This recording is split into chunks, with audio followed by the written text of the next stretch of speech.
ஒரு பூனைக்குட்டி வந்துட்டு வாய் திறந்து பேசியிருக்கிற ஒரு அதிசயமான வீடியோ தான் இப்போ சமூக வலைதளங்கள்ல வெளியாகி வைரல் ஆயிட்டு வந்துட்டு இருக்கிறது மட்டும் இல்லாம இந்த பூனைக்குட்டி வீடியோவானது நம்ம எல்லாரையுமே பிரமிக்க வச்சிருக்கு. அந்த அழகான வீடியோவை நீங்களே பாருங்க.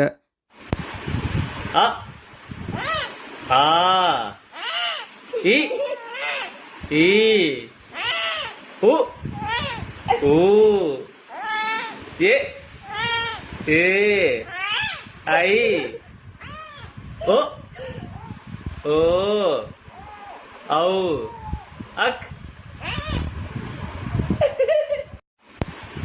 அ ஆ இ ஈ உ ஊ ஏ ஏ ஐ ஓ ஓ ஔ